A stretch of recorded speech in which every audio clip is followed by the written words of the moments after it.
Welcome to Tea Time with Melanie. I am Melanie, and I play Serafina in our Dion Rising campaign with the Knights of D20. And it is not, in fact, episode 8 of Dion Rising. It is Tea Time with Melanie. So I'm going to let my two guests introduce themselves, and then we will get on our way. Robin, why don't you go first? Okay. So, obviously, I'm Robin. I play Bula on the stream, and I don't. What else am I Yeah, supposed to that's be enough. saying? That's enough. We'll get into it. That's great. Fair. I'm Bobby. I play Marroway on the stream, and I'm also the host of the Intelligence Mod Pod. So if you need to learn how to play D&D or you have questions about it, head over there, and we're going to go through all the topics we can possibly think of to teach you how to do it. Yeah. Yeah, so Bobby, would you mind letting everybody know all the different projects that we've been working on as a team? Absolutely. So as a team, we're working obviously on Dion Rising, our actual play campaign. We absolutely love it. We're having so much fun with it. I already talked a little bit about Int Mod Pod. We have Tea Time. If you're here watching, you already know what that is because you're here. And also, you might wonder why we are dressed a little sexy today.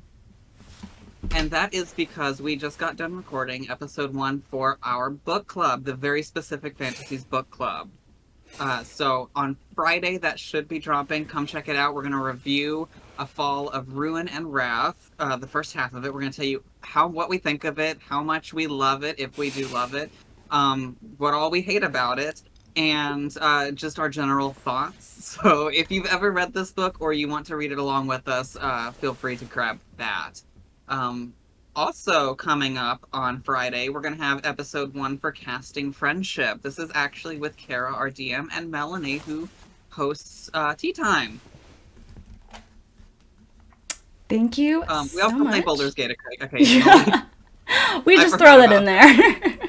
We play it for fun. That's not really something we produce or really plan. We just kind of get on and play Baldur's Gate. Me, Kara, and Royal, 50 Shades of Blue represent.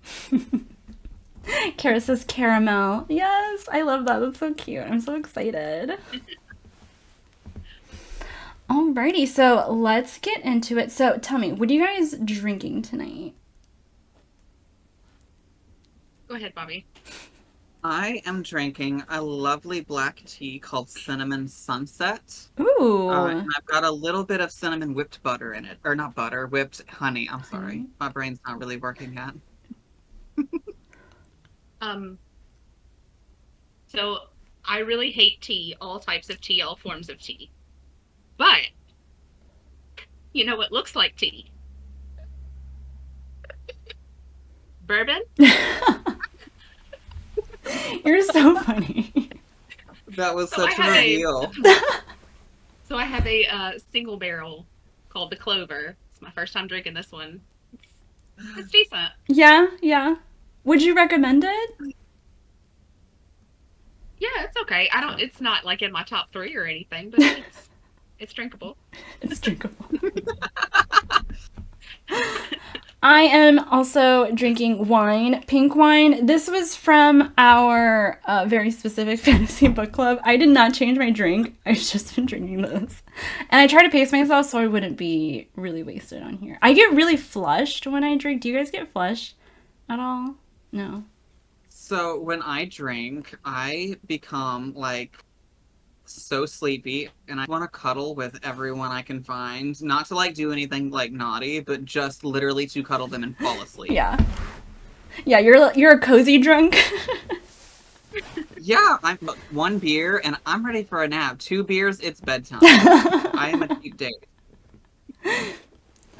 All right. So I would love to talk more about Bula and Marroway from our Dion Rising, which is our campaign. I feel like Bula and Marroway are by far the fan favorites. Can you just tell me a little bit about how you guys came up with your character concepts? And also, I really want to know more about how you guys came up with the idea of how you guys knew each other. Yeah, go ahead, Robin. So, okay. So the first question was how we came up with our characters, correct? Yeah, yeah. Okay, so let me tell you. I found these fellas online, and they wanted to do a streaming D&D. I have played D&D for a very long time. Didn't even know that online D&D was a thing, and they actually like invited me to play an audition game. And they were like, "How's?" I think they had said like it was pretty soon. Like there wasn't very many days until we were actually gonna like play the first game or talk or whatever. So I panicked a little bit because they were already like, "Oh, I've got this character and this character," and I had just finished an in-person campaign and we were switching to another one, and I had a character that was already built, and I was like, "Yeah, I already have thought of characters as well." No, I did like as I saw that she was going to work out with this group and do really well, I did flavor her more specifically tailored to this. But it it was a panic decision, as I feel like are like half the decisions in my life. So it worked out great though. Yeah, I feel like Really good. yeah, I feel like the flavor of Bula is what really draws people in, and I think you embody her very, very well and you play her very well. How did you come up with that? Like how did yeah, how like what was like how did you conceptualize the flavor of Bula? Okay, so in my in-person one, she was just more of kind of a standoffish tank. So I Mm. wanted to have her have more personality for this because it is more entertainment as opposed to just playing to play. Um, and so I can't I have to be careful about what I say 'cause I don't want to give away too much of her backstory and her, you know, what her arc is going to look like. But she, I mean, she's searching really, and I wanted to kind of say that she's just a very simple character. She's very simple in what she sees is kind of right and wrong, and she's very simple in what she likes and what she doesn't like. And um, I will say that I pulled a lot from my own life for Bula. So, um, yeah, That's she's very easy for me to play because she is just very much me. yeah, you mentioned how similar she is to yourself. How much do you think is like the similarities and differences between you and Bula? Probably more than I want to admit to. Let's be honest. I did notice you were drinking Like bourbon. Did you say bourbon or whiskey? bourbon, Yeah, I feel like that's what Bula would drink. it is. So I do, I do like a heavier drink. I do like food, obviously. I try to be kind of simple. I'm very the people that I'm loyal to are the people that I'm loyal to, and I would do for them, and I want to protect the people that I care about, and so does she. And um, family is what you make it, and I'm also not a morning person until there's food involved, or at least coffee. So hard for me to play either.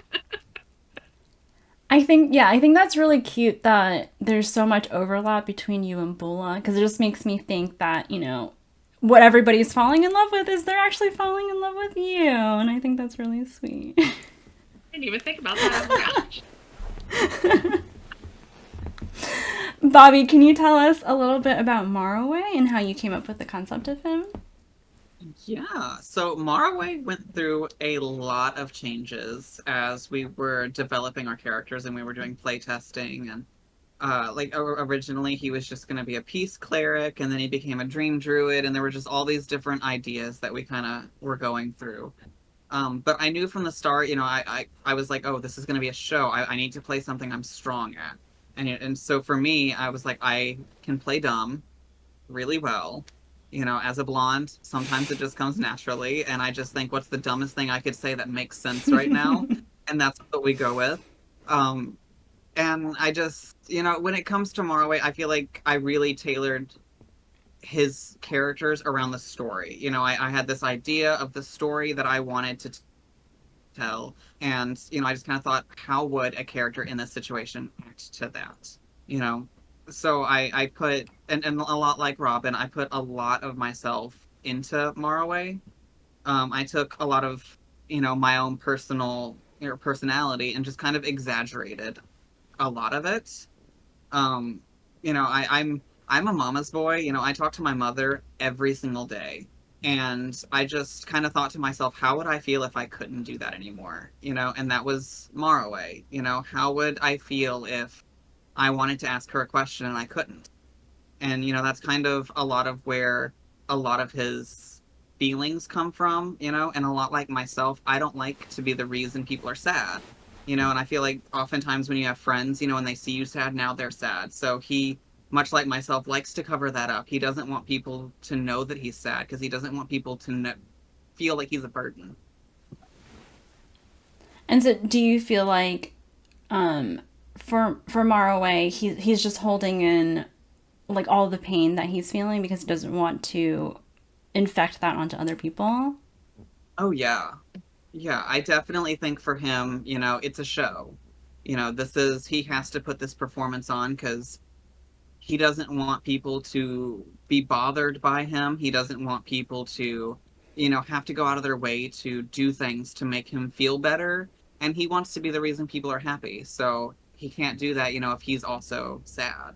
Yeah, he has this very toxic positivity to him. Yeah. Hmm. Yes. Do you think down the road we'll be able to see a more vulnerable side of Marroway? I sure hope so. I mean, I hope I don't keep him bottled up the whole time, but I mean, I think we've already been trying to show a little bit of his vulnerability, a little bit of his emotions. We had him with his little flower that he was talking to like it was his mother. I really wanted to show the struggle that was going on with him returning the gems in our last episode because, for him, I haven't revealed to anyone why they mean so much to him, but they mean the world to him. And so it was a hefty price for him Oh, to pay to give them up. that's very interesting. I did not, I knew that it was difficult, but I didn't realize that there was more to it besides them just Mhm. being really pretty. Because I feel like that's how Serafina feels. Yeah, I feel like Morroway's very much, keep it close to the chest and to Mm. make sure everyone else is having a great time. So does Bula know a little bit about Marroway's vulnerable side?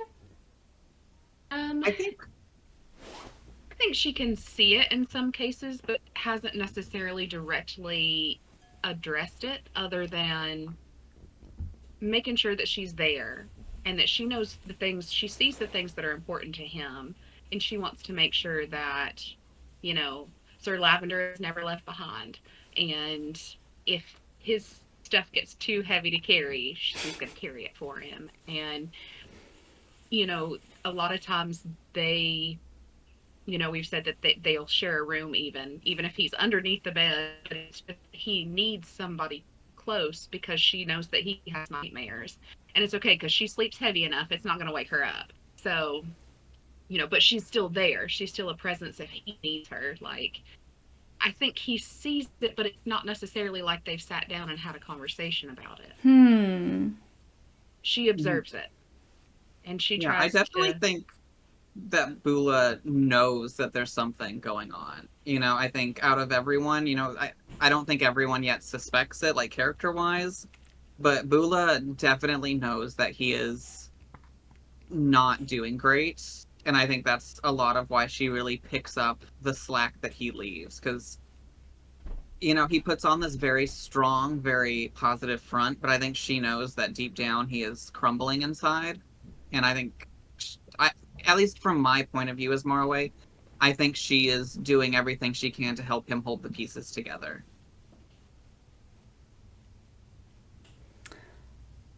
So how did this bond between Marroway and Bula form? So like in real life or like in game? Both. Yeah, just how did you guys conceptualize the relationship out of game, and then yeah, also where did they meet? Like what has been their experiences before the campaign? I feel like me and Robin just immediately clicked so quickly. It was I don't know. It's like with everyone in the Knights, I was doing all the interviews, but with Robin specifically, I was just like, she has to be there. She is such good energy, and like from our first one shot that we did with her, it was just absolute chemistry. I feel like even back when Marroway wasn't what he is now, she worked so well with me and would bounce the jokes off because we're both also kind of the lesser intelligent characters. When it comes down to it, we are not the smart characters, and I think we really complemented each other in that sense that we could bounce off kind of silly ideas with each other. And Robin is just, I can't talk enough about how much I love Robin. She is such good energy. So yeah, it was just come in, just I don't those of us that know Bobby know that he's very direct, very honest. You know where you stand with him. I cannot even explain how refreshing that is for me and how that helped me to just be like, okay, I'm going to try this, and if it's not right or he doesn't like it, he's just going to tell me, and that's so I'm going to know where I am or where I need to be. So I did very much kind of push on his character and play off of his character in the beginning because I knew if it wasn't what he wanted or if we needed another direction or whatever, he was going to tell me. And so I think that we just kind of clicked. And then our characters, like he said, we have our own, we're not a I don't want to call it intelligence, we have our own street smarts in different Hmm. ways, you know what I mean? um she's got years and years of weird ancestral stories for every situation, you know? And he's got all these crazy ideas from wherever he's from. And so we have our own brand of intelligence. And but they're different, they're weird, like you said, it plays off of each other well. But as far as like in story, how we kind of talked about meeting was you know, Bula's just wandering. She's looking, she's kind of hiring herself out as muscle just to make enough coin to get some meat and mead, the essentials. So, and she kind of stumbles across Marway at a time when he's just getting bullied, and for whatever reason, um, she seems like not only that he's in need of help and he's in need of somebody to be there for him, but there's something else about him and it just kind of pulls her in. um but also he let her take care of him and protect him. And like, Bobby, you can tell him a little bit more about like where I found you and stuff Hmm. and what was going on So, there. Marroway, after leaving his home, that he's talked about Sanctuary a couple times now. He found himself in a world that he completely doesn't understand. Nothing really makes sense, and people in the material plane are a lot harsher than what they are, in the Feywild. In the Feywild, everything is deception. If someone's bad, they're gonna make you think that they're good. Whereas the material plane, everything is very, brunt, very forceful, very kind of rude. So he was not met with, love, not met with acceptance. He was very much seen as, this terrifying fey creature that was here to steal the souls of all the children. So despite him trying to learn how to heal the people who needed healing, learn how to help as best he could, he was seen almost as like, you would imagine like in old folklore, like a witch, who people who were very desperate would go to for help, Mm-hmm. but nobody really trusted. So he was very much alone for about 3 years, where he was just Wow. seen as kind of this evil creature. And one day, while selling his, balms that he had made, they decided to attack him, and that's where Bula came in to save the day. How did Bula come in? How did this happen? Well, she was wandering. Oh, okay, okay. I So was she kind of stumbled upon Yeah, this. yeah, I she just did. stumbled upon him and was like, "Oh, that kid needs help." Yeah, just taking jobs and wandering from town to town, and happened to be in the town where the people were talking about this horrible creature that they were gonna go after. And um you know, I even imagine that somebody, even offered her money to go after this thing because she's hired Mm. muscle. That's what she does. And Mm-hmm. she goes out there and she doesn't see a monster. She sees a lost kid, you Yeah. know? And so she was like, heck no, I'm not killing this thing, neither are y'all. So she took it upon herself to make sure that he was okay and got him out of there. And they just kind of wandered around together until they found a Hmm. festival of flowers. Yeah, and I think what a fun dynamic between them is that Marroway is significantly older than Bula is, but she is Hmm. still very much, the big sister. He Yeah. definitely still has the mentality of about a 19-year-old, maybe even younger.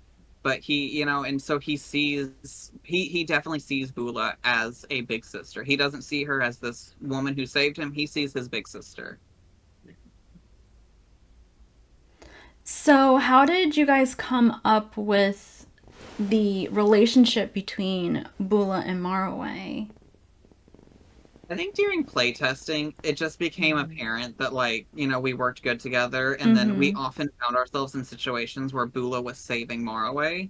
I often was Hmm. playing the damsel, and Mm. she was often playing my white knight coming to save me. And I think once we really started working on characters, we all kind of talked about, do any of us want to be tied together? Do we want to have previous relationships? And I immediately was like, hey, Robin, do you want to protect me? Do you want to be like my actual protector?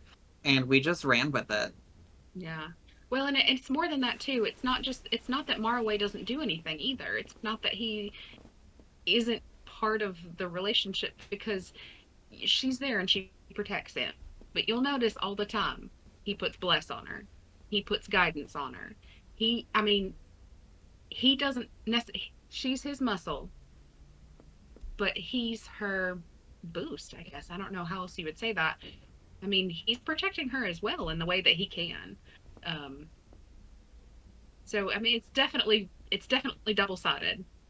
There's a lot of Hmm. roles that I would not have done well without my extra D4. Yeah, and I think that's something that was important to me when I was making Marroway is that I didn't want him like by himself to be a strong character. I really wanted someone that was in a supportive capacity. I wanted someone that was uplifting people, and that's why, if you watch the stream, I have all these different creatures that come to his help. He is constantly being aided by other people because in combat, he himself is not much of a threat. If he were to be cornered by himself, he would be taken out by a street cat. It's his power is all, gosh, here we go. He has the power of friendship. But I mean, he does. His power does come from his friends and his ability to make them so strong, especially together. Yeah. And Bula is always up at the front. She's Mm-hmm. raging, she's getting in somebody's face because they're picking on the people that she's chosen to be for right now, for her people. Yeah. And but she's got her eye on what she's fighting and kind of watching her other teammates and stuff, but she's always got one eye firmly affixed to Marway, because if he gets cornered, he can be taken out by a street cat. But he's Hmm. also very important to the team, and he's very important. All of his support and his characters are very important, especially. I mean, it's not even just in battle. I mean, we've used Huthamer for a couple of things, Hmm. you know? And so she's always got, even when she's over here doing something, she's always got one eye on what Marway's doing. So when you say that Bula always has an eye on what Marroway is doing, is this kind of relationship, this kind of dynamic, something that Bula has experienced before? Or is this the first time where she's had this kind of role with another person? So you can see Bula and hear in her absolute cornbread accent that she is from more than likely a place where family units are big. Yeah, she talks about her family a lot. And she talks about her family. It's not just her Right. Her you know, extended family. It's her cousins, her Yeah. second cousins, her second uncle, her mother's uncles twice removed, because they're all together. So it's one of those things where it's not necessarily that it's one relationship, that it's not necessarily one person that she's had this kind of relationship with, but that's just what you do. You look after, and you you take care of your own. And at this point in her journey, Way is her own. And the others are starting to be. She's starting to look after them a little bit too, as far as, wanting to make sure that she protects them as she learns them and sees what they need as well. That's just what you do. Yeah, I feel like you mentioned, I do feel like the group has little hints of starting to come together emotionally and like bonding emotionally. So I think that's very interesting to see our group slowly meld together, and it'll be Right. yeah, I'm looking forward to seeing like the different ways in which we connect with each other and what are the things that bring us together as a group, because I think we haven't really planned it out, so it just kind of plays on screen, and I think we have to, I guess, look for opportunities to kind of bring everyone like one step closer to each other. And that'll be Yeah. interesting too to watch it play out, because we have some very wide spread out type characters, which is great. And I feel like it makes it that much more interesting when they come together. Yeah. All of them together. Yeah. Yeah, and I mean, I've loved watching Marroway being able to blossom, because when I write characters, I get very, very attached to them. Like I've literally messaged both Robin and Kara, and I'm just like literally driving down the road listening to music that makes me think of my character, and I just start bawling my eyes out. I want them to be happy so bad. I want things to work out so bad. And like knowing that he comes from of recent years of not having friends, it's so exciting for me to watch his relationships with the other members also blossoming. Because I think about, him and Zada, they are both very, very similar and very different all at the same time. But they complement each other so well because they're both so confused but totally willing to learn. And then I look at like, Marway and Serafina, she has been bringing out the absolute child in him, bringing out, let's dress up, let's have fun, and that's not something he's really gotten to do is, have just a friend to dress up with, to do silly things with. And then obviously we have Bula. So at this point, Eidos and Killian, I'm still trying to find a way for him to really bond with them, but they're both a lot more serious people. So I think it's going to be a little bit, I think Bula will probably bond with them a little bit more, and then it'll probably be the catalyst that Marroway gets in through Bula. But I mean, I've loved watching his relationships flourish, especially the Serafina one, because it's not the one I was expecting. And then it's like, we're just dressing up literally every episode. Like braiding hair. Wearing matching flowers. Yeah. So like from what you're describing, it does sound like you care very deeply for Marroway and you feel very emotionally connected to him in a very deep way.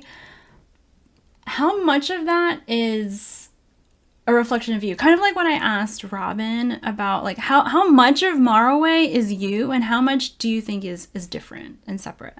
So with Marroway, he is almost all me, just very exaggerated, I mean, I feel like I say this off camera all the time. My intelligence is very low, but my wisdom is very, very high. I find that I'm a very wise person, but like, I'm also stupid. So it's kind of a give and take, Um, and much like Marroway, I have one of my deepest fears is being alone, and so that's something I really wanted to play with with Marroway is just this fear of being alone, never wanting to be alone. That's, you look at when Marroway is sleeping, he's always with Bula.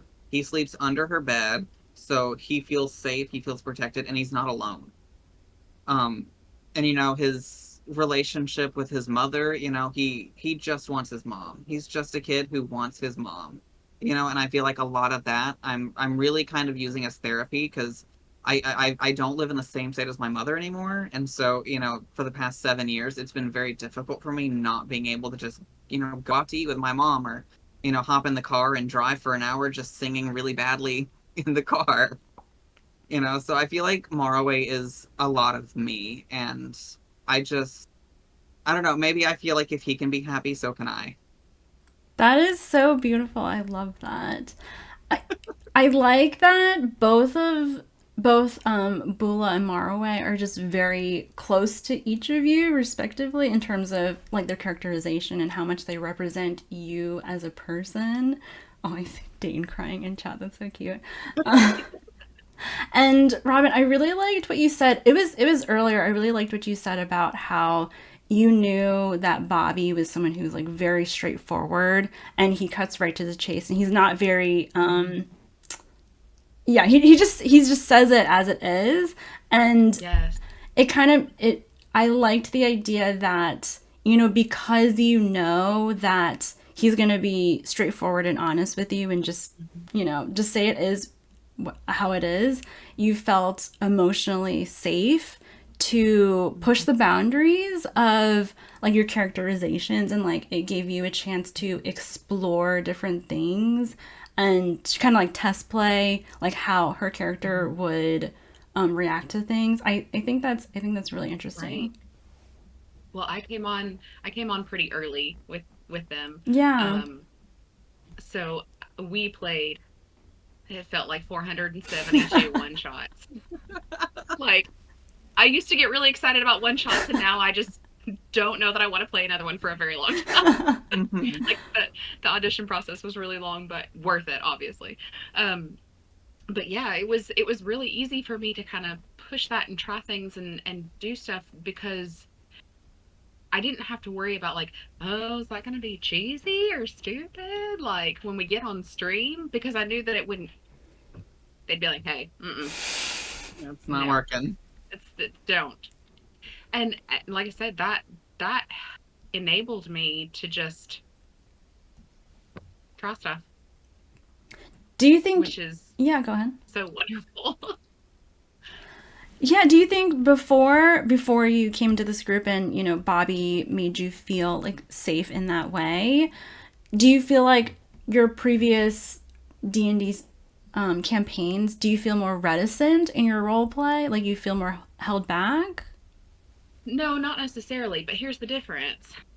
Sitting in my kitchen with the people that I've known for 10 years. I see. You I don't care know if they think them. I'm being stupid. You know what I mean? I don't they Yeah. know that I'm dumb. Like they know that I can be over the top, that I can be ridiculous. But with a project like this, and I don't know that I knew that this is a project that I needed. Mm. I was just looking for, because I have played with my D&D group for so long, I wanted to know what else was out there. I wanted to see other people's play style. I wanted to try other types of games, versions of D&D, or even, whatever that may be, and other people that I can't tell you exactly what their character is going to do because I've seen them play 1,000 million times. You know what I mean? Like I didn't go out looking for a streaming group, but I found it, and for whatever reason, I was like, I'm going to message them.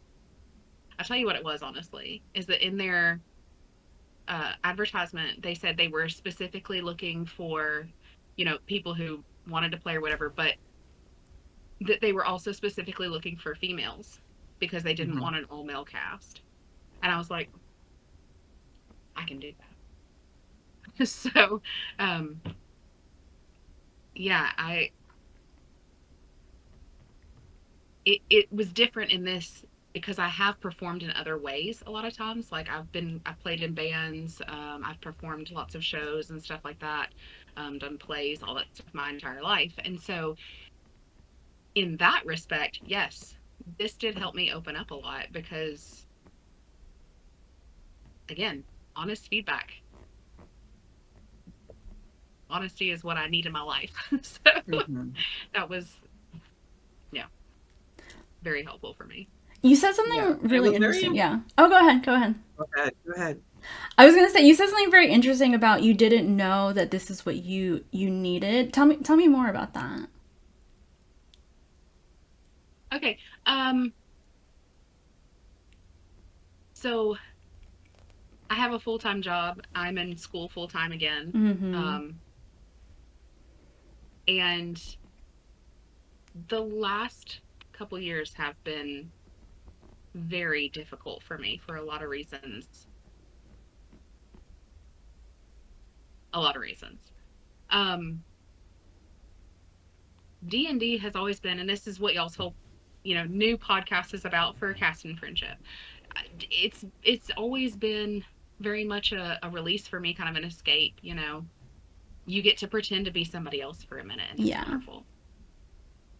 Um, but to find a group that not only wants to do that, but is so dedicated to it that we want to actually put out good content for people to enjoy, and that's how invested I needed that level of investment.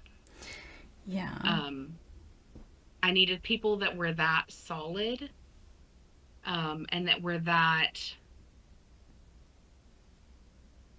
I don't know, I think it's the level of commitment and investment. Mm-hmm. It's a steadiness that I Yeah. think that I needed at this point in my life. Hmm. Thank you for sharing, Bobby. What were you gonna say? I don't That even was. remember. That was so beautiful. I know. Like, are we gonna cry right now? Look, I Ew, emotions. Ew. look. You got the two like probably most emotional people to be on this one together. Because like I feel that so much. It's just been I have a hard time making friends because I'm very overbearing. When I have friends, I want to talk to them all the time. I get very attached. And so it was very I don't I actually don't have a whole lot of friends. I've got a couple people that I play D&D with, but we don't really, talk outside of that. I have one friend that I, run half marathons with, but I really haven't seen her in a while. And so it's I just, for me, when I remember very distinctly when I was doing the casting, I was like, I am going to cast people that not only are going to be amazing for other people to be friends with, but people I want to be friends with. So gotcha, guys. I tricked you into being my friend, and now I'm you're not stuck gonna with lie. me. Like, one of my prerequisites for even doing a project like this was like, do we chat like through the week? Because if it's just like we come together and play and we don't talk otherwise, like, I'm not going to be invested. I don't want to do it. Hmm. Like, Yeah, I got you, Kara. you sneak. And like some you were talking about, we specifically were like looking for female players, and that was something I was so strongly like and aggressively looking for because I feel like oftentimes when you watch these streams, it's the same person, just six of them. And I really wanted to get a group of people that were very different from each other. And turns out we are all very different but also very similar, and we just worked so well. Like pretty much everyone that made the final cast, I literally like after one session, I was like, them, absolutely. And I mean, with the whole like me being, I am a very direct, very honest person. And I remember sitting down with everyone, and I was like, hey y'all, I know y'all are looking to me to like make this cast and to like kind of be this leader, but I'm not the leader. And if y'all don't feel like it's going to work with me, tell me and I will go. Like, I've brought you all together. If you think it'll be better without me, do it. Because I definitely wanted them to know that, like, I wasn't just the person, who had absolute control. And so I really wanted this to be just a group of people who really got along with each other. Not just actually trapped there with me because they have me, but because they like me. Yeah, I think picking the female cast members, that's something you both brought up. So, Robin, what did it mean to you when you saw that they were specifically looking for female cast members? Like, what was intriguing about that? I guess because okay, so hon- honestly, like, sorry, my nose doing all kinds of weird yoga back here. Um, I have always like mostly hung out with guys. I just get to better with guys. I play a lot of games and stuff that are mostly male dominated. So D&D. I don't know if you ever heard of TI4. Like it's all these big, like really super complicated war games, and it seems like it's always me and a bunch of guys, Mm-hmm. and that's just kind of what I'm used to. So and a lot of times I feel like in those situations I even have to like prove myself. Like yeah, Mm. I know how to play games. Like Yeah. just because I'm female doesn't mean I don't enjoy these things. And so it was just them actually looking for that Mm. made me say, okay, so I don't feel like I'm gonna have to prove myself to them in that way. Like that's something they're actually looking for. So I'm not gonna have to prove that I can play D&D even though I'm female.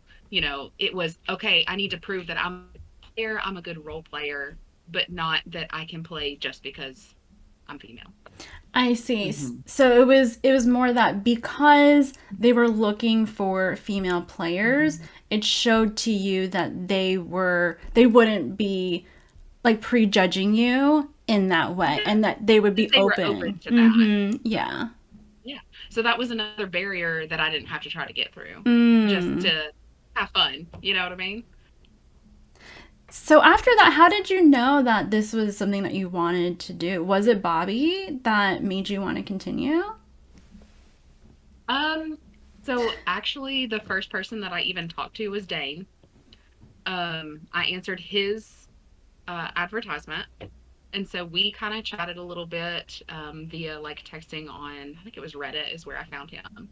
Um, and then he had told me a little bit about Bobby, and I'm not gonna lie, he had in like the thought of like meeting him was a little intimidating.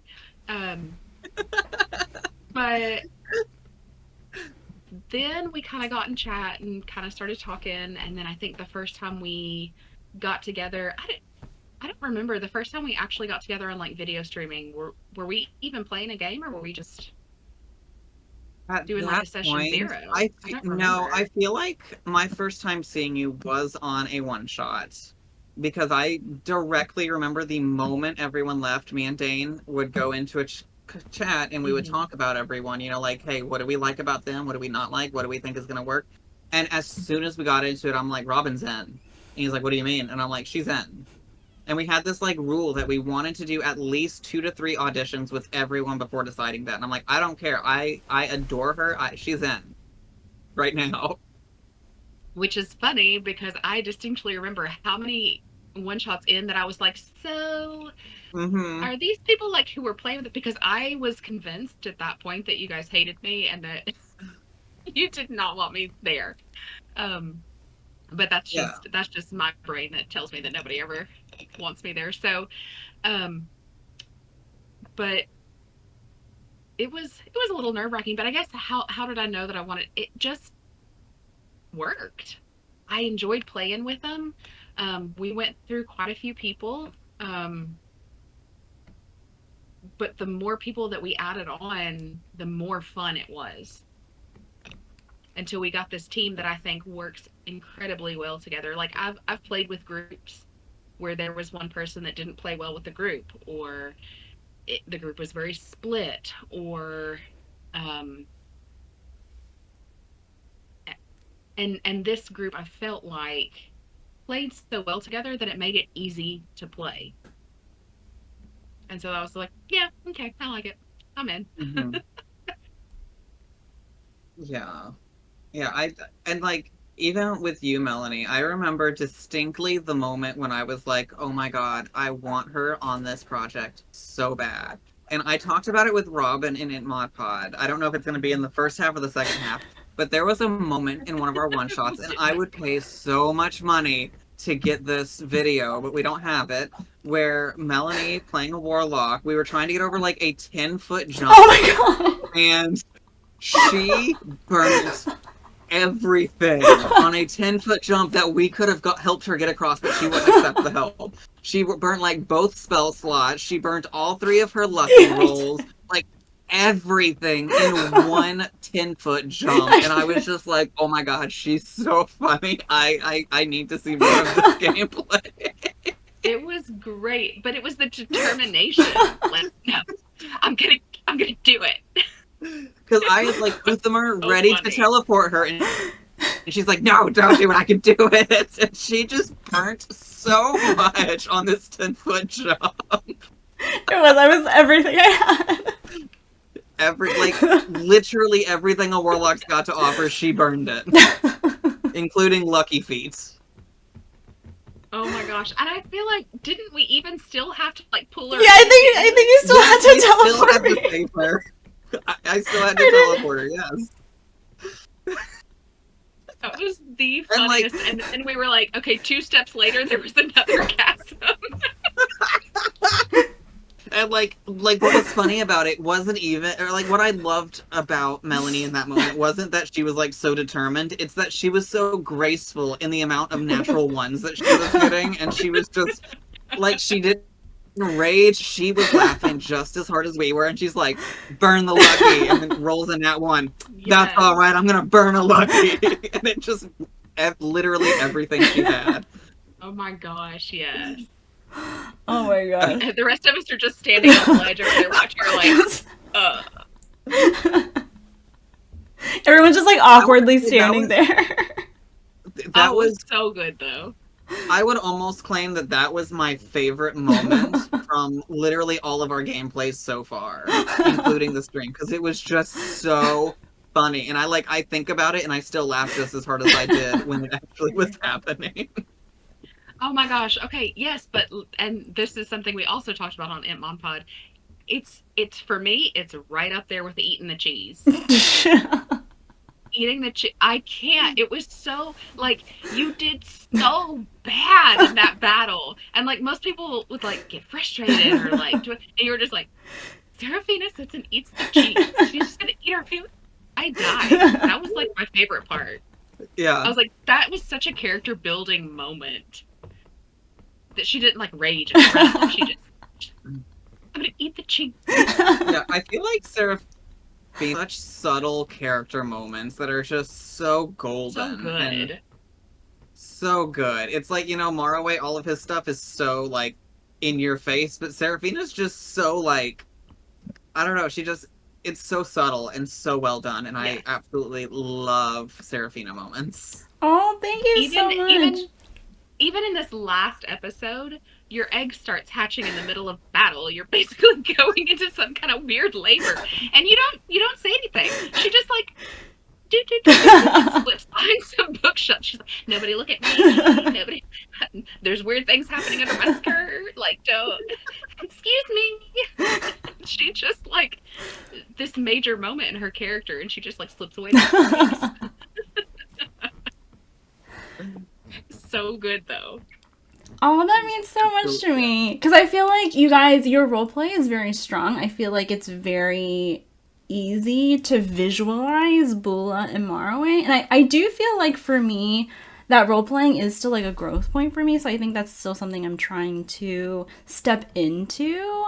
I think there's a lot of ways in which I still feel like it's hard for me to fully put myself out there, and I think that's the key, right? It's just feel like no shame and just be like, "Blah, whatever."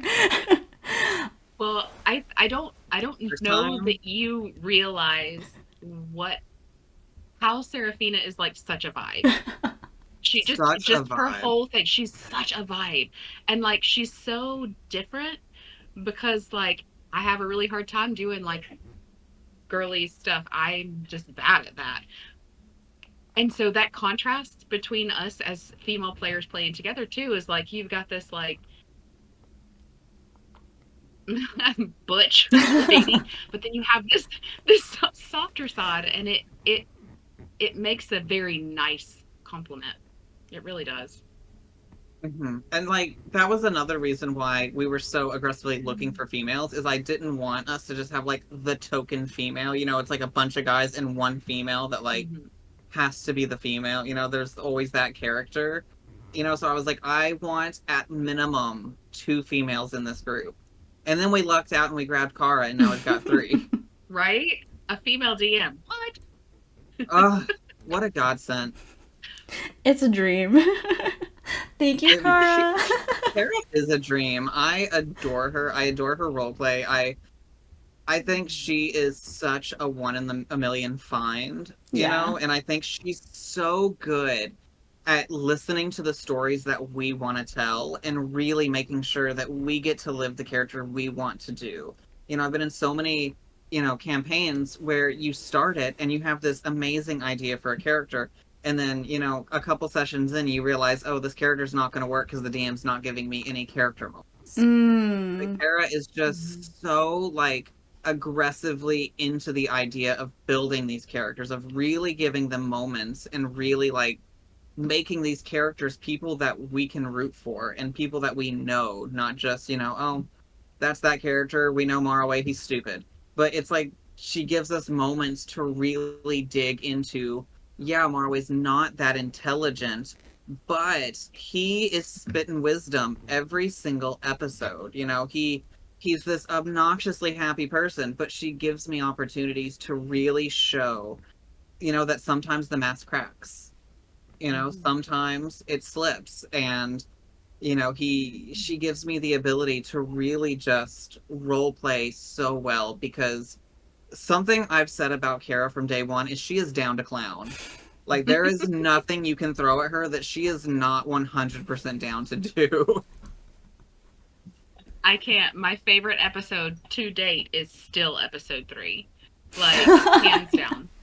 Hands down. What did we do in episode 3? That was the kitten one. Yeah, it was the shitty kitty. She made an entire episode over us finding and chasing a cat. That was the most brilliant, like, played D&D for so long and seen, like, so many different variations of just the same thing. And that was so extra. You know what I mean? Like, I adored it. I loved it. It was great. But, I mean, we've talked about our female characters and how great they are, but I just feel like our whole team is just an absolute unit. Yes. So different, but able to bring that in and make it a cohesive unit. Yeah, and I feel like every one of us has someone else in the group that we complement and are very similar to. And we all have people that we're so different from, and we have such a broad spectrum because, we've got Marroway, who's silly and goofy. We got Bula, who's always hungry. We got Serafina, who just wants to pamper herself. And then, we get to Eidos, who's just kind of a snob all the time. He's a little sourpuss every so often. Aren't you? Which is so funny because I feel like that's so the exact opposite of JD. Like, yeah. Complete. And he does it so well. So well. And then we've got, Killian, who, in my opinion, this hasn't happened yet, but I 100% see kind of as the pseudo leader of the group. I see him really growing into the dad of the group who has to really rein us in. Yeah. And then we got Zara, who is the absolute wild card that shows you exactly what the card is before he plays it. Yeah, exactly. Yeah. And we're still surprised somehow. He's like, I'm going to do a thing. And we're like, okay. And then he doesn't. We're like, what? Shocked Pikachu. I literally told you guys I was going to do it. Yeah. Why did we not believe him? And, I just feel like the whole group opens each other up for such amazing roleplay. Him killing that guy really got to let me show that death to Marroway isn't this evil thing. He looked at this noble who was not noble. He completely betrayed what he is supposed to be in this world, and that's a mercy for him to be dead. He didn't belong in this world anymore. He didn't have a place here because he wasn't fulfilling his duty. So for Marroway, was the... Oh, sorry, go ahead. Oh, go ahead. So I think you're for about to ask the question that I was going to say. yeah, so for Marroway, was that the first time that he'd seen that specific nuance? Um, I would say in person, yes. Okay, that's But interesting. Marroway is not someone that's, again, he doesn't see death as a bad thing. He sees, if death is justified, then go get the executioner and let's let it happen. He's not just all flowers and butterflies. He believes that when you have a purpose, it is your duty to fulfill it. And if you don't fulfill your purpose, then you don't have a purpose here. So for him, seeing these nobles that are just mistreating their duty, this is what they are there for. They are there to protect the people. And when they are not only not doing their duty, but blatantly betraying their duty, that to him is a very unforgivable crime. When people in need look to you for aid and you not only don't give them aid, but you kind of spit on them at the same time. That is unforgivable. And for him, the death was justified and it needed to happen.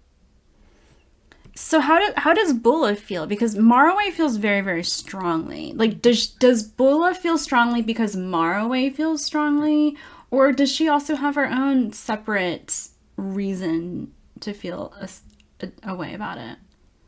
She does. So she hates that he is upset. Right, She never wants right. Marway to be upset. He has enough to deal with. She doesn't want extra things put on him. She tries to shield him from as much of that as she can. But she's I was going to say only human, but she's only half orc. Yeah. So she does though have a sense, and this is a lot of, again, I have to be careful about what I say at this point in we're still very early in our campaign and as far as where our journey is and what our backstories are. But she's obviously from kind of a backwoods, family stays there, nobody ever leaves kind of place. And it's kind of the thing where good is good and bad is bad, and if something needs to be done, it gets done. And but everybody's kind of equal. And so this whole, and she's traveled quite a bit in the last bit, before she picked up Marroway and after she picked up Marroway, but it's been smaller towns and stuff. So this bigger city and seeing that what for her, everybody is just people. Mm-hmm. And seeing how some of these people think they're here and that other people are here, that's what she's kind of having a hard time wrapping her mind around. I see. But, we're just all people. Yeah. And so she's kind of having that trouble of saying, well, why do you get more and you get less just because of you live on this side of town? Like we're pretty much all the same. Why don't we all get the same thing, kind of thing? Or if you work hard, you reap the benefits. Why do you work hard but you get the benefits? That doesn't make any sense. So yes, she's struggling with this as well. It's just in a slightly different way. She's trying to figure it out as well, but she's trying to figure this out and also trying to make sure that Marway, right, it's multifaceted. Yeah, doesn't run into a burning building or something or get shot or whatever. So yes, she has her own feelings about it, but her main focus is that she's trying to make sure that he's okay and that he's taken care of and he's protected. Yeah, and I think something that people might not have noticed as much is that Bula is more than just a physical protector for Marroway. She sees the emotional hacks that he has on him, and she very much is trying to be a shield for that as well.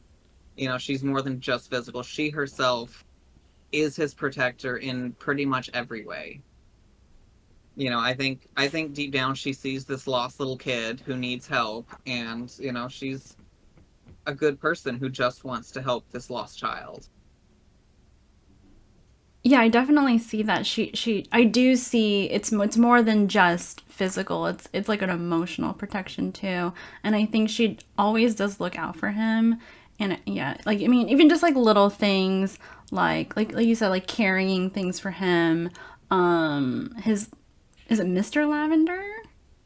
Sir Lavender. Yeah, I feel like she cares for him, and even just like simple things like getting food, like you guys feed each other, and I think that's really Mhm. sweet, just like in really basic ways. I think it's really cute to see and play out. When we did our first live episode when we did the intros, Yes. we Yeah. were kind of like working through those. I remember there was a part where we'd kind of written up kind of what we were going to say for that, so we would have something to say, make sure we really got a good description of our characters. And I remember Robin had like specifically edited something that Kara had for her script for Bula, and it was about Sir Lavender, his teddy bear. And she was like, no, she wouldn't just put it on the desk. She would take it with her because this is important to him.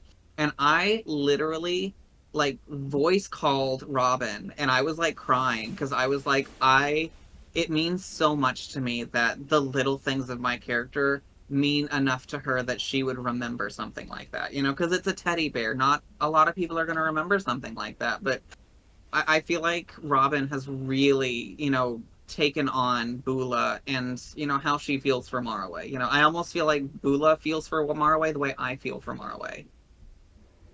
And I think that's another reason why I connect so much with Bula, because I think we both share this, desire to see this kid happy.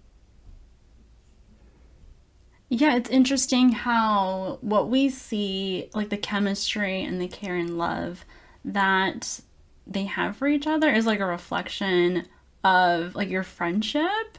I think that's really sweet. Yeah. And it's interesting how playing out these scenarios can have real emotional effects at like as people, as human beings, and like how we connect with each other. So I think that's really cute. That's really And beautiful. I think it's even more impressive when you remember that me and Robin haven't known each other like that long. Yeah. We just bonded so quickly. I feel so comfortable with Robin. I feel like right now, if she were to message me and be like, "Hey, I'm going to Disney World in Florida tomorrow. Do you want to meet me there?" I'd be like, "Hell yeah, let's go," and we could just hang out all day. Like, I feel so Yes. comfortable around Robin. And like And doing a lot of the silly things I do is because, this group makes me feel comfortable to do them. Like even the accent. I remember when I first brought the accent up, I think Robin, it might have been your first session, but I was like, "Hey guys, I kind of want to do an accent. If it sounds absolutely awful, just tell me." Because again, I'm a very forward, very honest person. And, I told everyone I expect the same. If it's like literally the dumbest thing you've ever heard, just tell me. And they all liked it. So I don't think I would have had the confidence to do that with a different group, to really, because I wanted Marway to not just act a little different but to sound different. He, and like with him mixing up words, him not knowing how certain words are pronounced, it was very important to me that he very obviously be a fish out of water. you do it wonderfully. Yeah, I think And you nail I it. will you nail Thank it. you. I will say that it delighted me that first time when you did your accent. So even though Bula is just kind of an exaggeration of my accent, um, I love accents. Like when I DM or when I've played other games, like I have so many in my little bag of tricks. And so it delighted me so much because this was another thing. It was like I don't want to do that. I'm too nervous. And you just went for it. And I was like, I I think love it so much. Like, yes, please do that. And So, like what people don't know is I have to talk like Marroway for about 45 minutes to get into it before the stream starts because I'm just like I don't remember how he sounds. How do I do this? And then I just kind of slowly slip into it. But it's such a process, and what really gets me, y'all, hot tea right here. We were at a theme park. I can't remember what it was, but there were like some squirrels doing something really cute or something. And just me and my husband, I'm like, "Oh my goodness, look at the cute little animals." And I'm like, "Oh my God, I just said that like more away. I can't believe I just did that." So sometimes the accent literally just assaults me. That's so funny that it just it's so deep within you. It comes out involuntarily. That's so funny. Mm-hmm. And like, I also love accents. I would love at some point to really get to bring my Tennessee accent out and do like a, a Southern character. Yes, So sir. just know in the future, I am kind of thinking about maybe doing a Southern accent, but we'll see. We'll see how that goes. I do think it's kind of funny that me and you have kind of bonded on a level with our characters and with us, in that both of us are kind of, our characters are wondering and we're kind of wondering. We're from the same state originally, Mm-hmm. and that we started in the same place, and we're kind of out here, and somehow here we are. Mm-hmm. You guys It are just works out, I guess. fated. Faded. Yeah, I agree. Yeah, I do think that's funny, and I would be lying if I said I wasn't jealous that you were getting to do a Southern accent sometimes. Because I know I spent a whole lot of time really running away from mine for a lot of my life. And then just here recently, I've really come to miss it. And, kind of, I would never keep it full time, though. Don't play with that. But it's fun as a gimmick. Listen, the Knights are going to have more than one season. Yeah? Yes. Yes. I can't wait to see how this whole group. See, this is the other thing. This is what I think about often. We are in our characters that we are now. This is our first season together, our first playthrough. A lot of us have said, like, oh gosh, I wasn't sure. I panicked. I made a character. This character is very me. It's easy to play. I am so excited for a second season down the line where all of us are playing something completely different.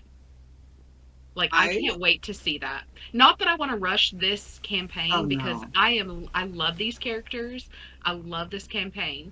But to see what this group can do, completely shook up. I I am so agree. excited for that. And like me and Robin have already been like slightly discussing our next season characters just because we've been like really What? brainstorming. Yeah, See, me and Kara have had a lot of conversations just because God. any of my players in my games, I can tell you, when episode 1 released, back then we didn't know Marroway was a sad boy, and one of my players messaged me, and she's like, "Oh my god, I love Marroway so much. I can't wait to see what his trauma is." And I felt so personally attacked because I was like, shit, all I do They is know do like you. trauma characters.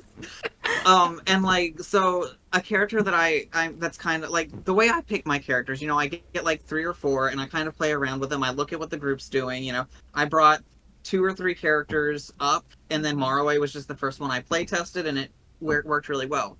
But I have another idea for next season that I'm not going to get too much into detail, but I really wanted to clear it through a couple of people just to make sure that the like boundaries weren't being crossed for it, because it is something that, the trauma is something I as a person heavily am struggling with, and I wanted to make sure that the way I wanted to represent it was going to be okay. Yeah. And both Robin and Kara have told me they love the idea. They think it's going to hit very hard. And I mean, that's kind of the intent, because this character, for the last week, I've cried almost every day writing this story.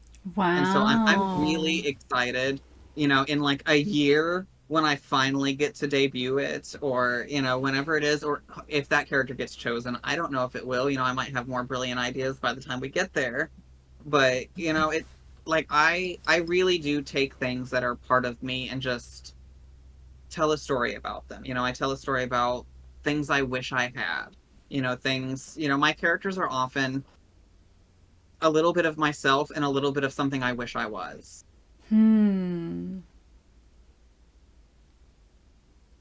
Yeah, I think that's really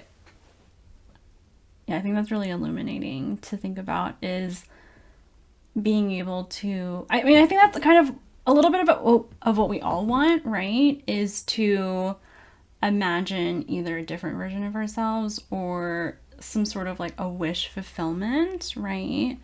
And I think it's because some of the desires that we have are so deep, and the truth is that we might not ever see that realized in reality. So yeah, I think that's really vulnerable to bring that to the table and to let us all join you in that. I think that's really moving. Because I mean, like I've played, I remember my first character I ever played. I was very insecure with myself at the time. I was, very shy. I didn't really like talking to people. I was like terrified to go to this first session, right? Because they were a group that had already been playing for a little bit. But I told myself, I'm going to make something and it's going to be someone I wish I was. So I made this bard wizard, right? Cross class, because all I do is cross class people. And he was this arrogant person because what I craved was to be confident. I wanted confidence. So to Yeah. myself, I said, if I have to force myself to act confident, maybe I'll start to become confident. And I think a little bit of that has bled over into Marroway. He's number one in his own heart, and I would love to have the confidence to feel that way about myself.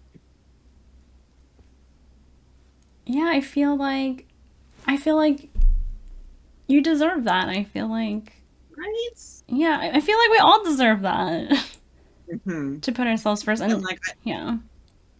yeah, I feel like this group has really helped me with that. I was talking to the group after we finished recording book Yeah. club, and I told them, like, being around this group makes me feel confident. I feel so comfortable around them. I feel powerful. I feel confident. Like, I would never wear something showing this much skin ever.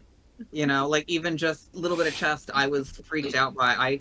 I literally had a reputation when I was in culinary school that if my ankle showed, people would comment on it. Like Like a my good friend Victorian Sam. lady.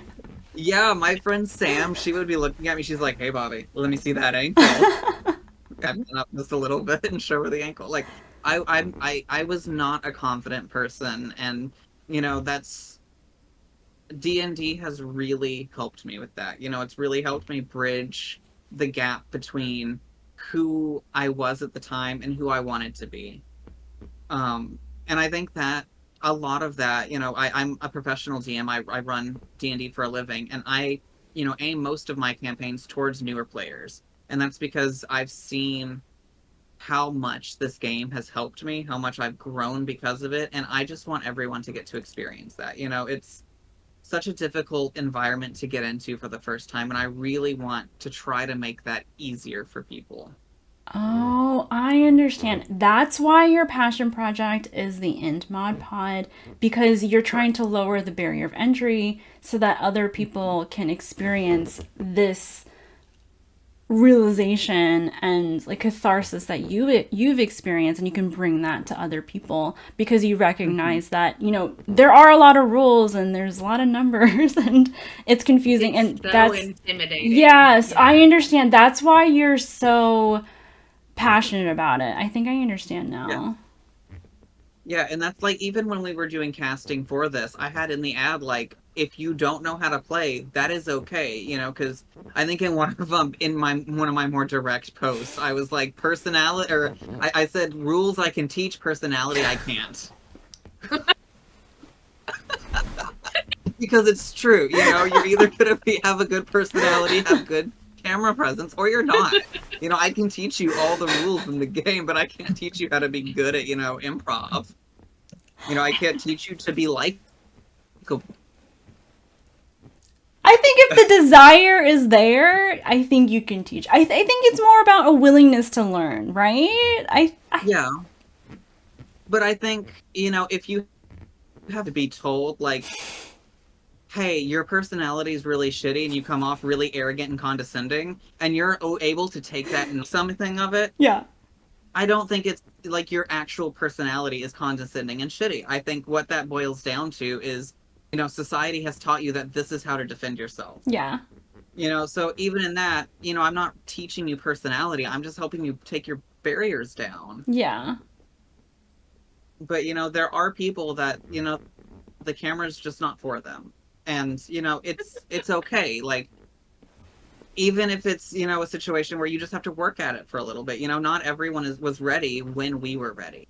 And I think it's important to understand your own limits and understand what you need to work on. You know? I think I that's feel like definitely true. Yeah. Go ahead, Robin. I feel like we're bleeding over into casting friendship. I know this is actually episode 2 of Casting Friendship.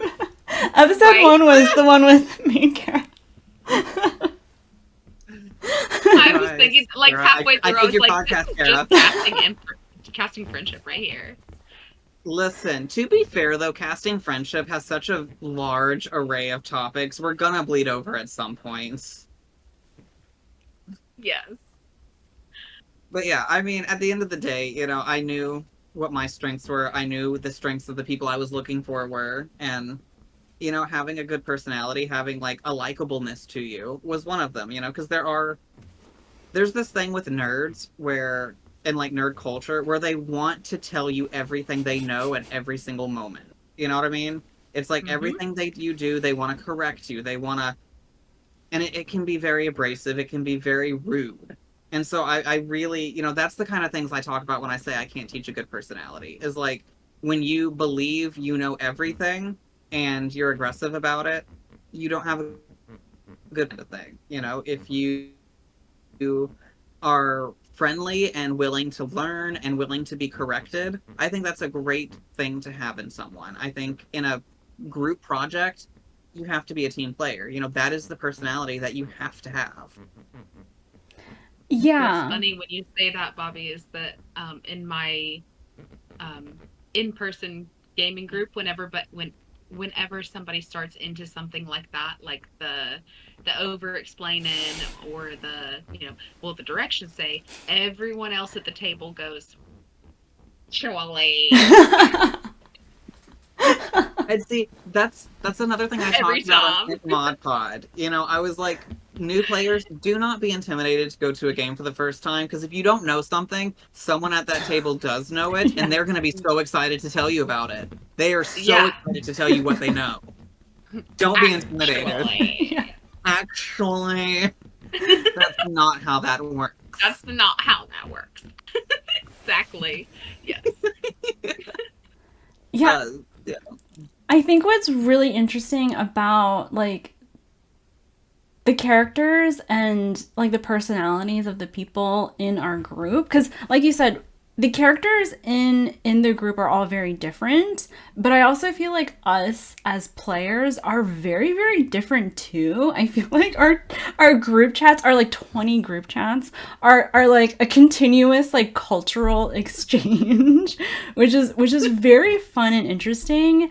But I think one of the unifiers of us that's consistent amongst everybody is I think we're all very open-minded and like we're open to new experiences and we're all open to learning from each other and our different perspectives. And I think that's probably one of the key things that brings us together. And even though we are so different, we want to know more. And if someone disagrees with you, like we want to know why. And I think back to kind of what Robin was talking about, I think that makes people feel emotionally safe, right? Because even though we are so different, we know that there's going to be someone, even if they disagree or don't understand, they want to understand your perspective. Mm-hmm. Yeah, I don't feel there's not a ton of judgment in the group. Yeah. Which is a big thing.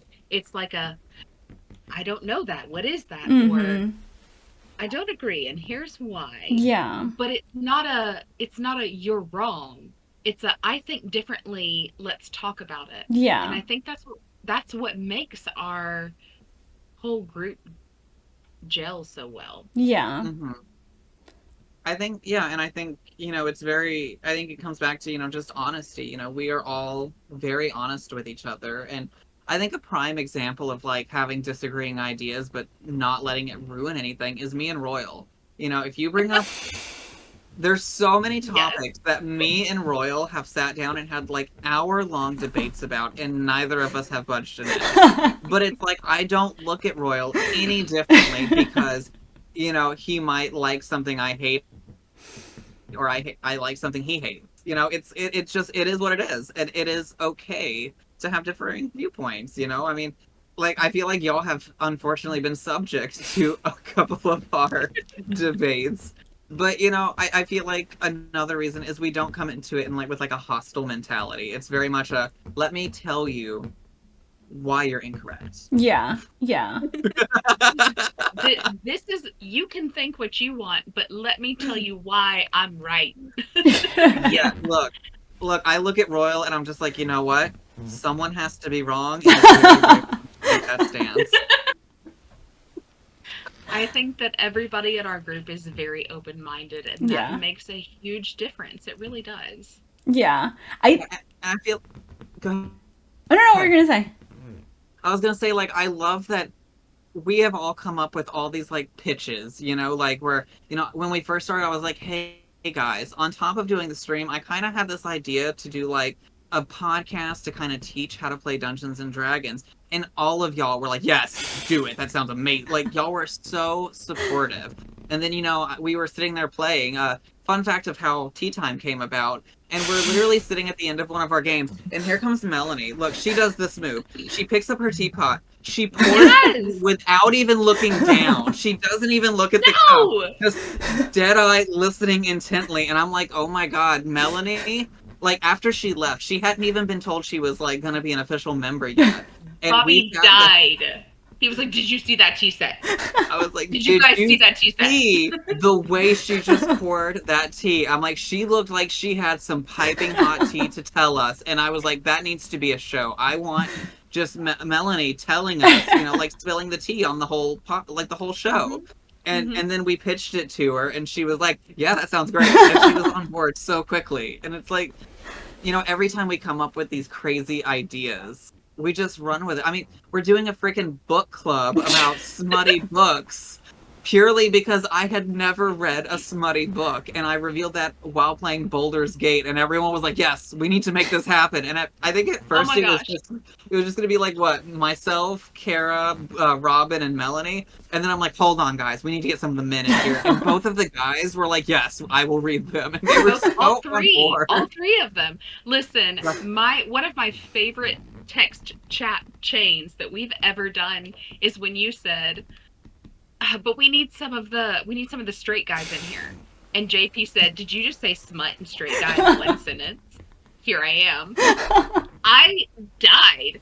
And then I was like, there's no way that like Royal and Dana are gonna like do this. I was on the fence with Royal, but I was like, "There's no way Dane's Yeah, doing it." I really didn't think we were gonna get Dane in that. So then Royal was like, "Well, I read a lot. Like, yeah, I'll do it." I was like, "Okay, I can see that." And Dane was like, "I ordered the book." Yeah, Dane literally messages. He's like, "I have the worst case of FOMO," and then later, I ordered the book.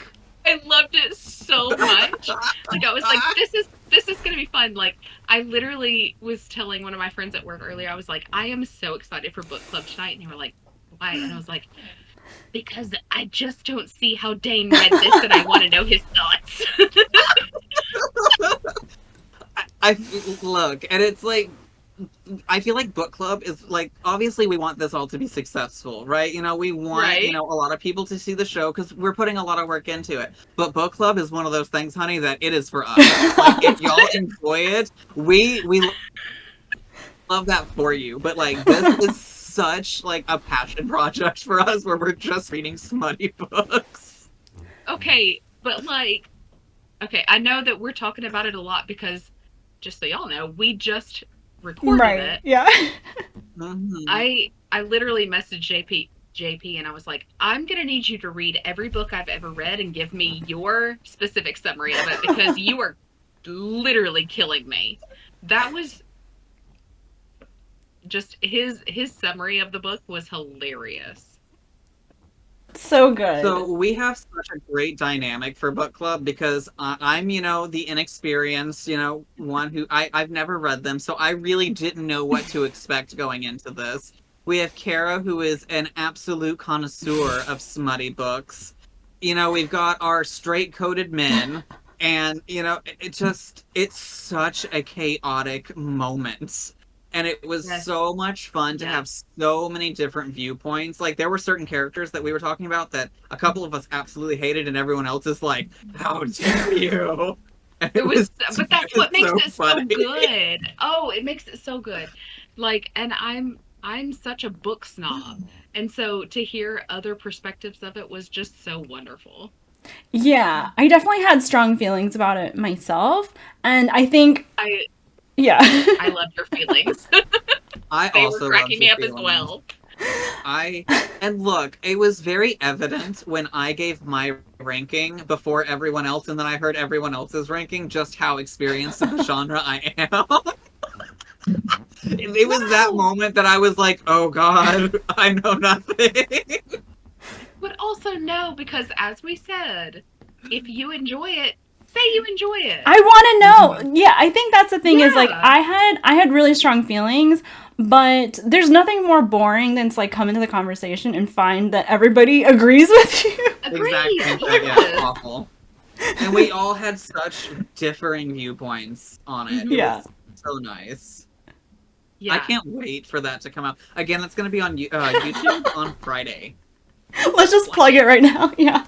Watch it. We're going to shamelessly plug it. Look at us. We are Yep, in we're our gonna plug sexy silk ourselves. robes that we wore for Smut Night. I didn't have Yes, one. it's great. It's so funny. Please get the book and read it with us, because we're gonna be finishing it on the 27th is when we'll be releasing a video talking about the finished book and revealing next month's book. So even if you're feeling a little late, you don't want to jump in this time, make sure you show up next in 2 weeks to figure out what next month's book is, so you can get in with Yes. us, because it was such a chaotic mess. Because Not we have mess, so many but, like, feelings. it was hilarious. I had a lot of fun. And I honestly, it's like I knew it was going to be a fun project, but I didn't realize when we started it, like, how much or how invested I would get. Because, like, the book is one thing, but the actual, like, book club was such a different experience. It was so funny. And forewarning, if you go watch it, it is not a censored episode. And we are talking about dirty, filthy, smutty books, and yeah, we'll leave it there. Explicit passages are read. They are by JP in a very sensual voice. I think that might have been my favorite moment of book club, was JP reading sensually from the naughty book. He said, "Wait a second." Scroll through his book immediately. And it was like at the spot he was so ready to read this passage. I almost died. It was so funny. We should just have shorts of him reading steamy passages. The book pool. Yeah. Yes, it was absolutely insane. He would And I be wasn't famous ready on for Book it. Talk. But also, in that same chat where JP was like, smut books, straight guys, I'm about to out you so hard, JP, so if this was a guilty pleasure you didn't want anyone to know about, I'm so sorry. But this was back when we were going to be reading ACOTAR, and he literally was just like, I'm on book 5 right now, and we're just like, what? Okay. Yes, it was surprising, but to be fair, I've read all of them, and I'm still not a fan. I couldn't even finish the first one. It was. Ugh. I'm almost done with the first one. I had to listen to them. I could not read them. I found like a dramatized version where there was like a whole full cast. Oh, it's like a play. Yeah, right. So I could do that because I could do other things at the same time. Because everybody kept telling me the same thing. Like, it gets better, it gets better, it gets better. It's Honey, a struggle. I don't know. I'm probably going to read all the way through them just because, like, right now my Facebook is flooded with ACOTAR memes, and I kind of just want to know what they're about. Okay, there were little bits of it that I was like, I like that, and I like that, and I like that. Welcome to Book Club Round 2. Do it. I know. Gosh, we are so rabbit holed right now. I apologize. I also want to point out how easy it, like, for anyone who thinks that we just do this, like, to have a show, like, this should show you how easy it is for us to just talk to each other all the time. Like, This is just us when we're just hanging out talking. We just talk and talk and talk, and then it just spirals into such crazy areas. Yes. Yes. Yeah, we're definitely 30 minutes over. Before this, we were like, we should cut off after an hour. Oops. On that note, I mean, you did bring two Hey, people on, so listen. You had 2 guests this time though, so should be that twice as means long. the time's doubled, yeah. right? That's what we're going with. Nobody can tell us differently. No one can tell me anything.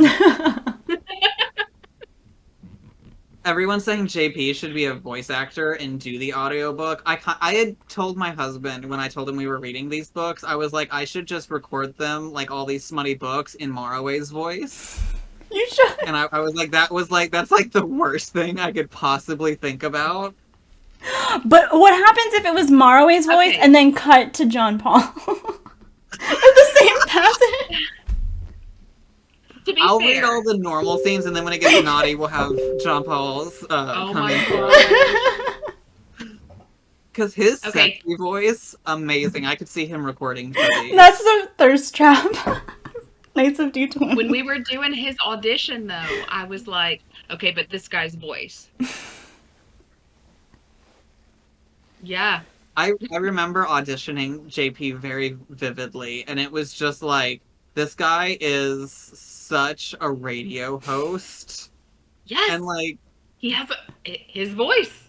I could listen to JP talk all day. I think he's so much fun. And like, I want to point out, same with Melanie. When Melanie first started talking, not your first, so Melanie's first audition, she did the Southern accent, and it wasn't it. It was not. It was not it. And this is like, and me being the direct person, I came to her and I'm like, hey girl, that's not it. Like, are you like sold on the accent, or what's going on? But like her just normal talking voice, I could listen to Melanie talk so much. She has, like, when we did our first, before we even did an actual audition, we did an interview. And most of the interviews I did took 15 minutes, right? And I knew. Me and Melanie talked for like an hour and a half without the conversation stopping at all. He told us after your interview, before you ever played with us, he was like, yeah, I'm pretty sure I want her. Aww. He was like, she's going to be a part of my life. I can already tell. Yeah, I was like, she's gonna, in some capacity, I am going to be friends with her. She's so fun. She's so funny. Her voice is just so calming, and like I think the way I described you at first is that you are just welcoming. Like, you have such an inviting and welcoming presence, and you're just so easy to talk to. Oh, thank you. You know, and that was a big draw to us being like, hey, let's have her do tea time, because you're so easy to talk to. You're so welcoming. You are amazing, and you were such a lucky find on our part. Oh my gosh, I'm gonna cry. Thank you. The absolute perfect host for this. Like, after I watched your first tea time, and then late, of course, because I'm late for everything, and then told you like my thoughts on it, my first thing was like, Melanie is a perfect person for this. Perfect. I know, I read that and I almost cried. I was like, oh my god, that's the sweetest thing. Yeah. Yeah, Kara's saying truly Mel is everything. Aww. She is. I cannot stress how much, like, and this goes for everyone in the group, I can't stress how blessed I feel. I was going to say lucky, but it's far more than luck. I feel truly blessed that I have gotten to know each and every one of you. And, like, y'all are now, playing such a big role in my life. I feel like when I started this, there was that deep down part of me that was like, oh, it's never going to happen. This is never going to actually be a thing. Because even at that point, I was so terrified to have myself recorded or be on camera or have people watching me do this. And it's like, as we played, we just, I feel like, I'm not going to speak for everyone, but I feel like y'all brought out such a positive side of me and, like, really brought out, the best version of myself. And, like, there's no one in the group I can think about that I feel like I would want to do this without. Everyone plays such an important role. Everyone is just, in their way, such an amazing person, and I truly, truly adore every one of you. Like, I truly feel honored that I even get to be friends with you, much less, do it. Yeah, It's true. yeah, I 100% I feel exactly the same way. And I think it kind of goes back to what Robin was talking about before, which was like, I think all of us bring like an energy and like a consistency and like a dedication. And I think, like we're all so different, but we're all have the same goal, right? And we're all working towards the same thing. We all want the same thing. And I think because of that consistency and dedication, I think it brings us all really close together. I agree. And I feel like there's just such a trust Yeah. with each other.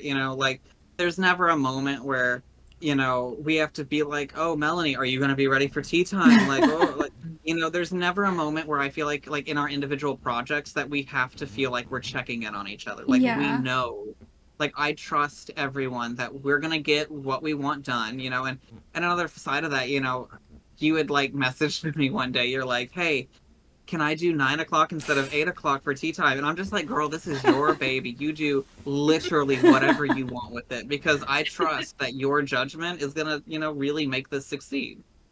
Oh, thank you.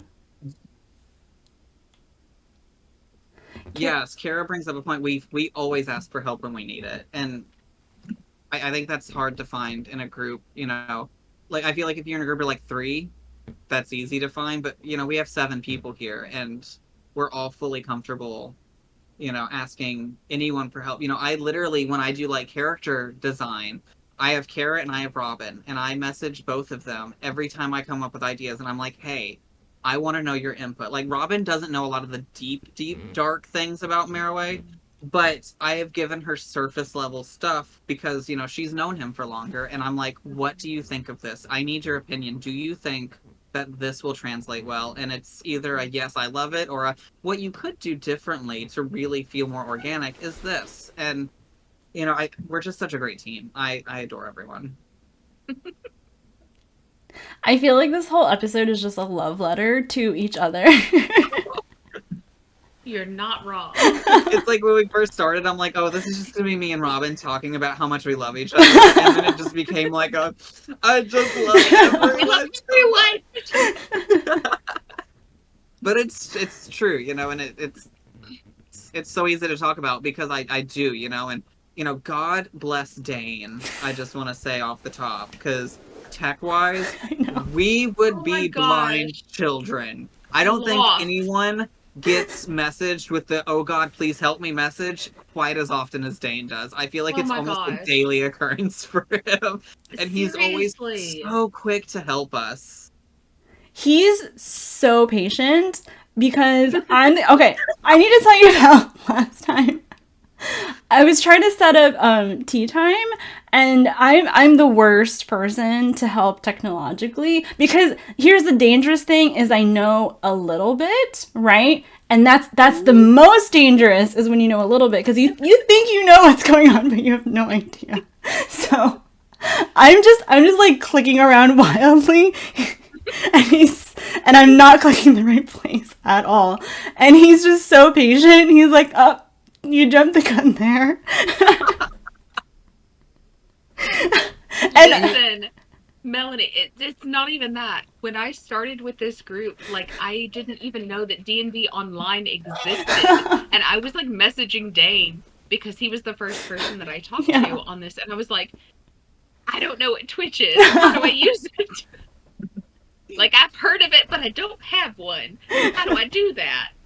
And then it was like, and like, if I use D&D Beyond, how does that even work? What does this mean? Like, girl, he told me everything. I remember He's so our patient. first one-shots. Our first like auditions were on like a virtual tabletop, and poor Robin was just like, guys, it was so bad. I don't know what I'm doing. Literally every time. It's like, not a clue. Robin, we went over this last week. It's the exact same thing. I don't know what I'm doing. And we're like, I was okay, like, it's let's not get into working, it. and I don't know why. Fix it.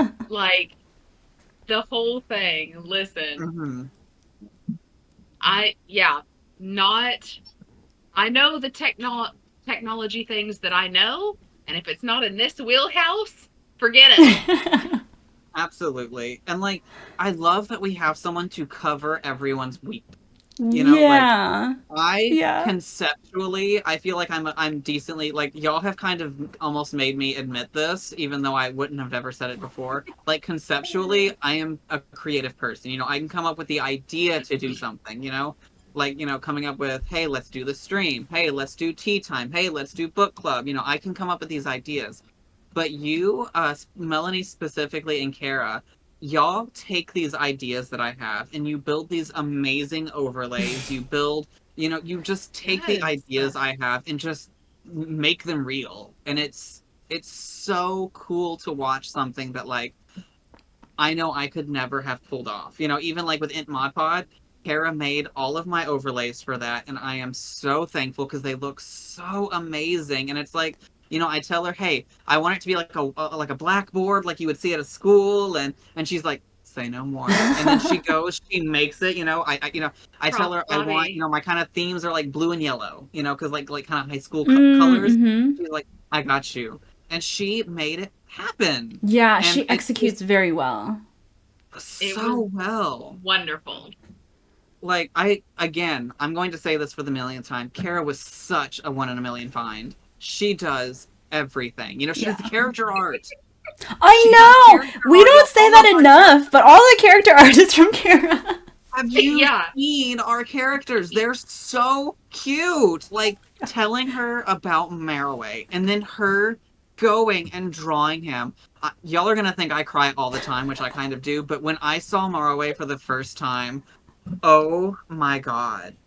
I wept. I called her immediately and I just was thanking her profusely because, like, you know, we have these characters in our head and then to see them physically, you know, it's such a guttural and emotional feeling for me to see something that I've put so much into just appearing, you know, and like me being able to tell her about him in a way that she sees him in her mind and just throws him down and it's everything I wanted.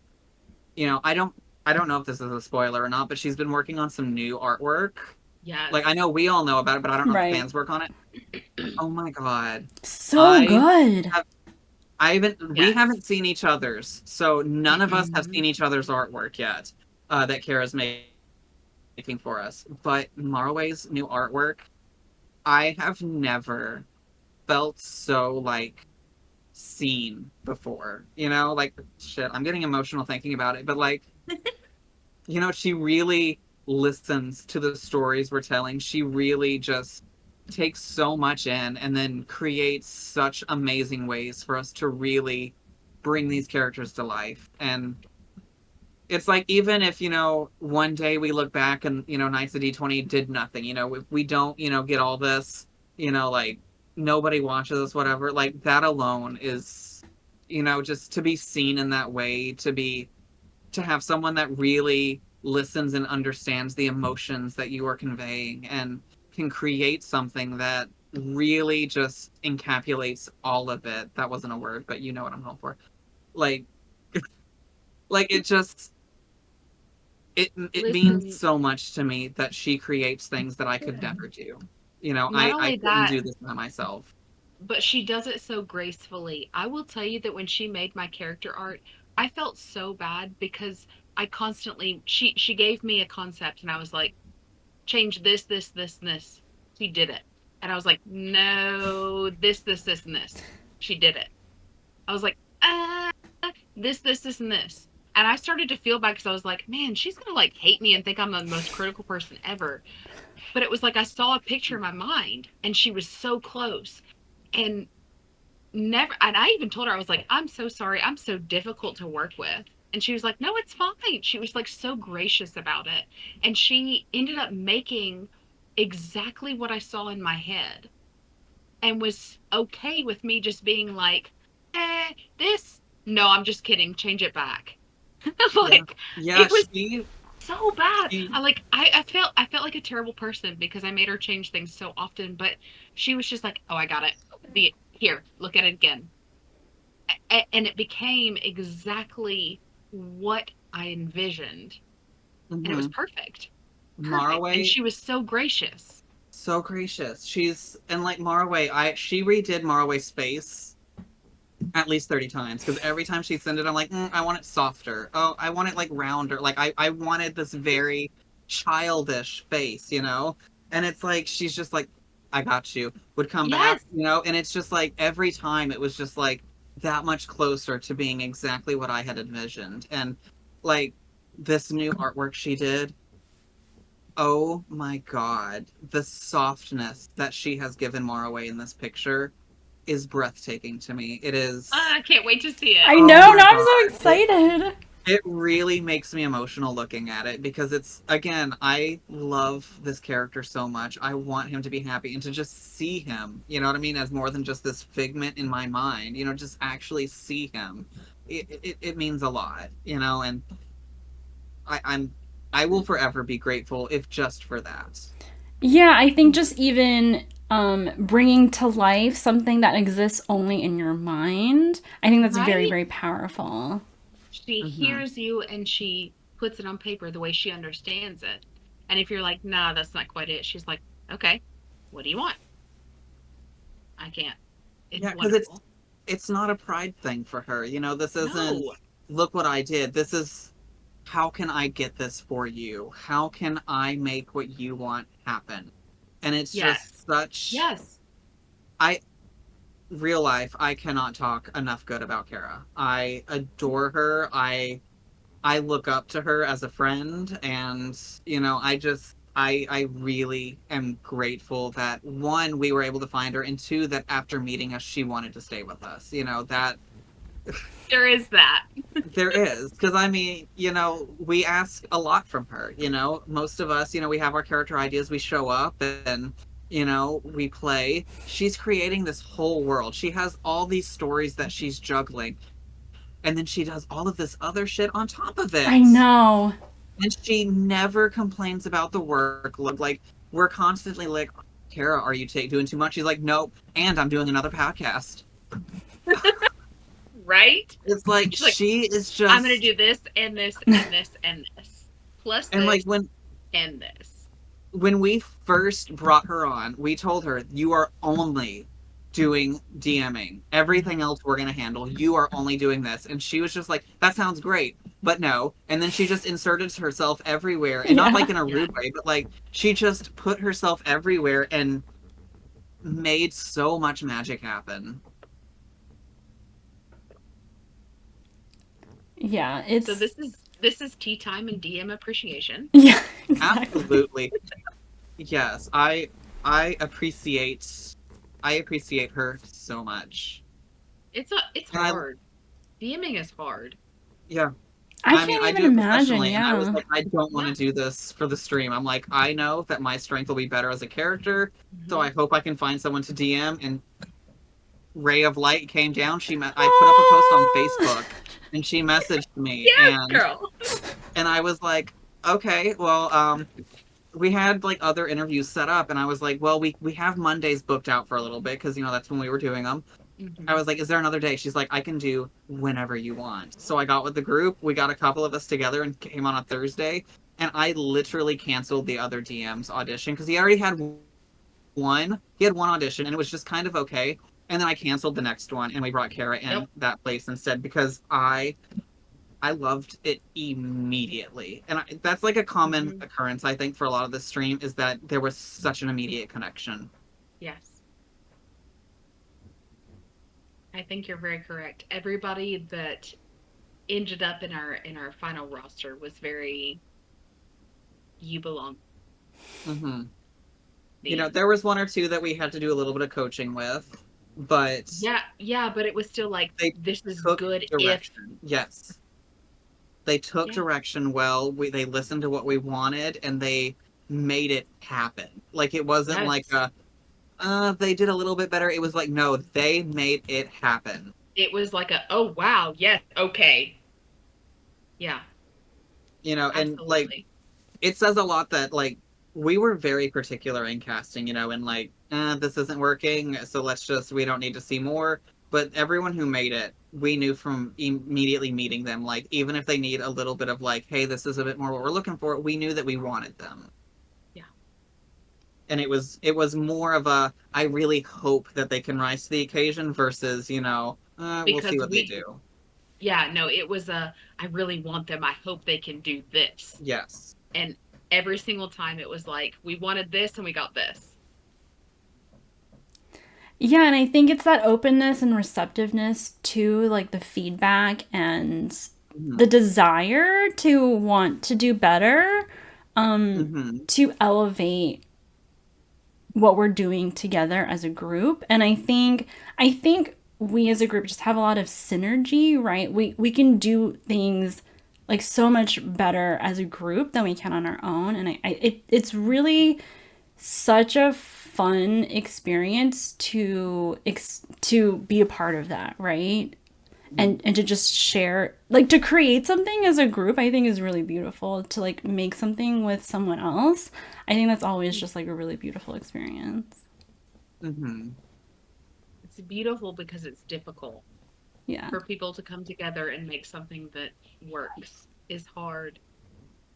And that's what makes it wonderful. Yeah.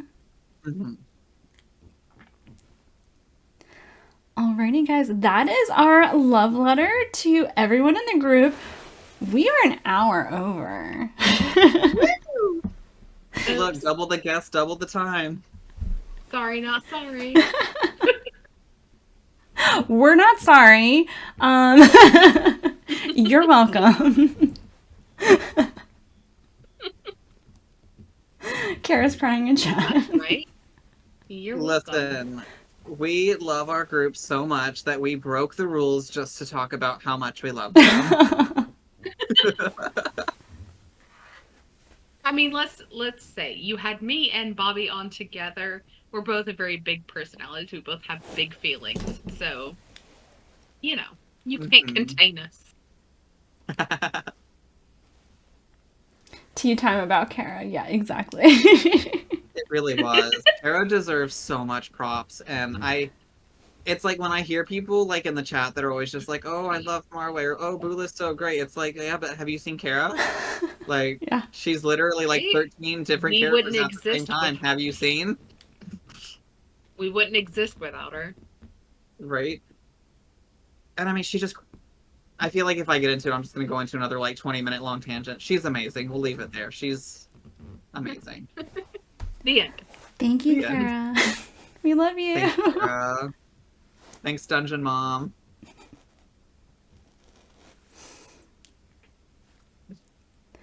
All right. I think that will close us out for the evening. Thank you for everybody who joined us and to listen to us and gushed about our beautiful DM. Easy to be amazing with such amazing friends. Aww. Have a wonderful evening. And I think the next time we'll see you, is it going to be Baldur's Gate? I believe so. Yeah. Let me think. What day is that's Friday? So the next time we will see everyone will be one of our 3 events happening on Friday. Friday's very packed for the nights because we have book club. But I don't know what time anything's coming out yet. We will eventually get like a good schedule for that. Right now we're just kind of sampling the waters, seeing how things go. But it will be either book club, casting friendship. It won't be Baldur's Gate the next time you see us because that's later in the night. But it'll be one of those 2 things. Alrighty, guys. We hope to see you soon and have a beautiful evening. Bye. Bye.